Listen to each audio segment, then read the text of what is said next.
Buenos días señora consejera y equipo.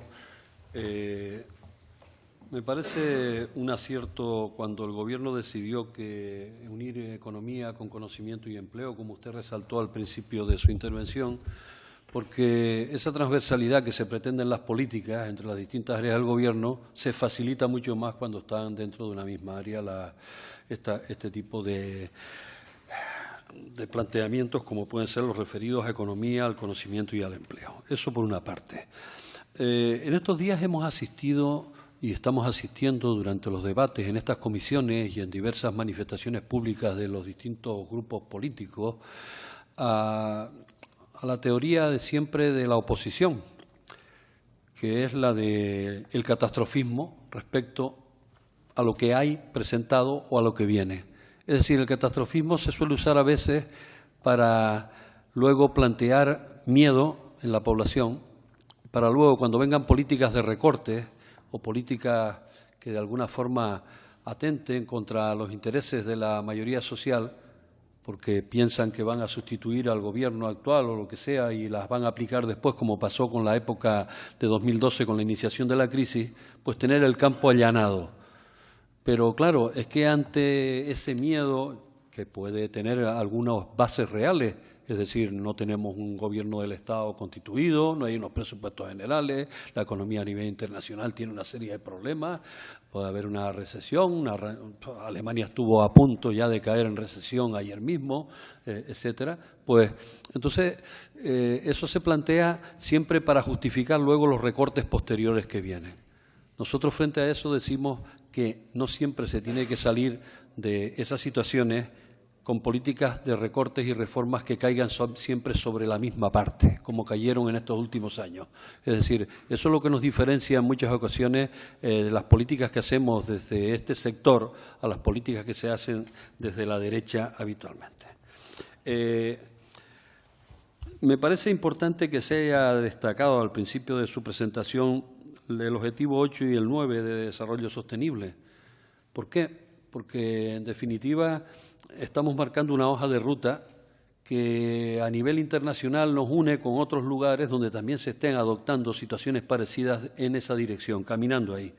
Es decir, el trabajo decente y el crecimiento económico debe ser una cuestión que vayan unidas necesariamente. No puede ser que el crecimiento económico vaya separado de la propiciación de trabajo de poca calidad o trabajo no decente.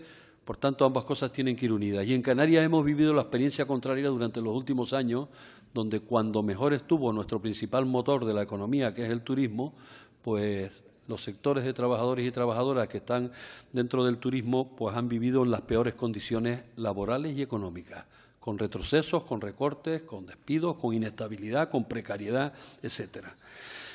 Desde lo público y desde los gobiernos que entendemos que de alguna manera hay que sustentar y hay que salir de las situaciones de apuro, de crisis o de desaceleración, pues está el fomento del empleo público como un motor importante de la economía. A mí ese me parece una línea importante también dentro de un gobierno de progreso.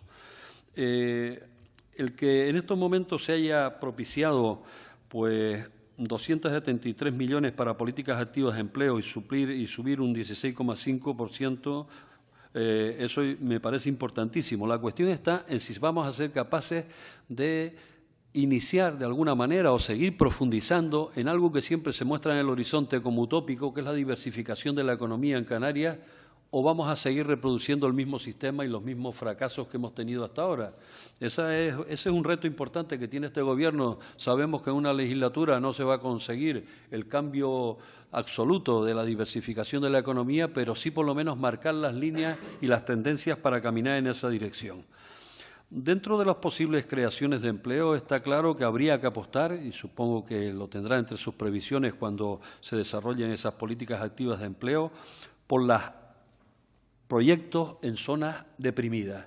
Es decir, en Canarias tenemos una serie de zonas en cada una de las islas.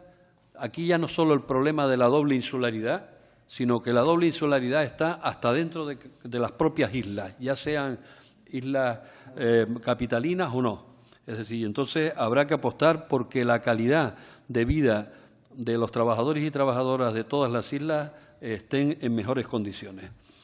Parece importante la cuestión de la apuesta por la formación y la orientación.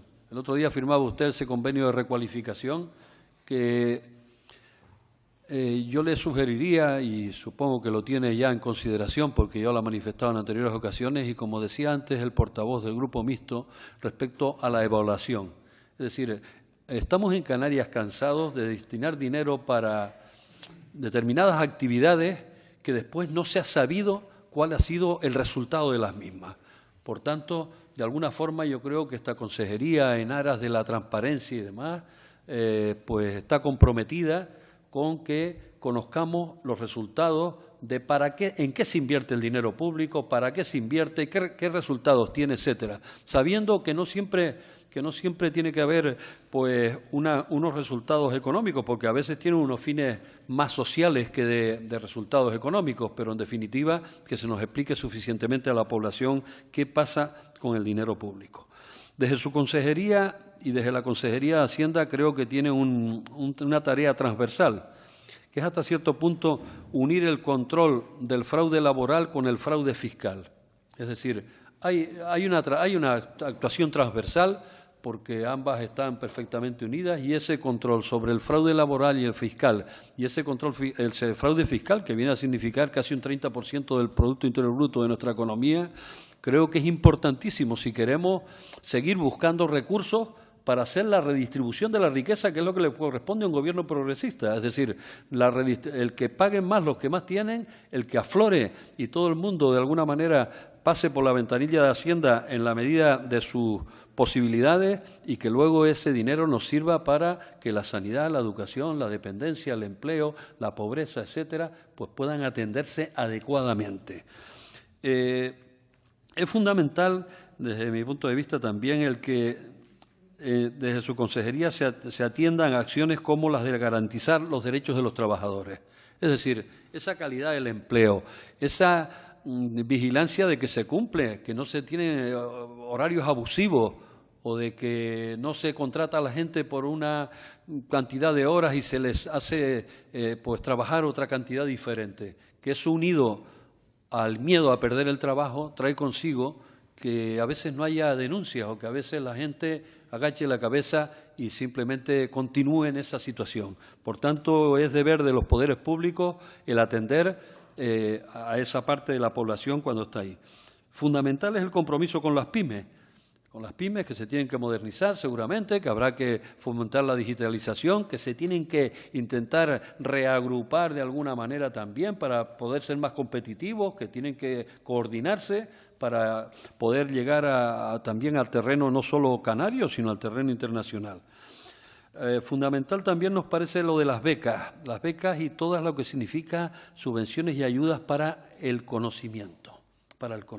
Nos parece fundamental, y de manera especial ese programa destinado a las mujeres científicas de África. Es decir, es fundamental que haya becas postdoctorales, que haya becas básicas de investigación, que haya becas de todo este tipo, y ustedes las recogen ahí. Por tanto, nos parece importantísimo. La cuestión del trabajo digno y de calidad, aparte del diálogo y la seguridad laboral, yo le incidiría, lógicamente, en eso que le dije antes de lo que signifique el control, y a quien corresponda, porque lo incumple, por la correspondiente sanción. Y lo mismo la prevención de riesgos laborales y la seguridad social. Es decir, es que es inconcebible que sigamos teniendo una cantidad tremenda de accidentes laborales porque no hay prevención y porque, de alguna manera, la salud laboral de los trabajadores, pues hay que vigilarla, hay que controlarla, porque a veces pues no hay la suficiente información, educación, y a veces tampoco la suficiente prevención.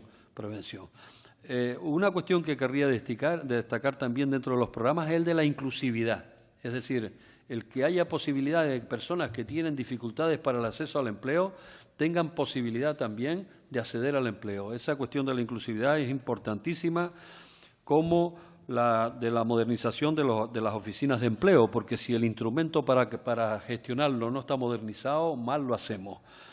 Y finalmente, pues esa apuesta por las Semanas de la Ciencia y la Innovación, la cultura científica, o por el cierre de la brecha digital, y, en definitiva, esa gran apuesta y esa asignatura pendiente que es la diversificación de la economía. Yo creo que las líneas de los presupuestos están en la correcta dirección.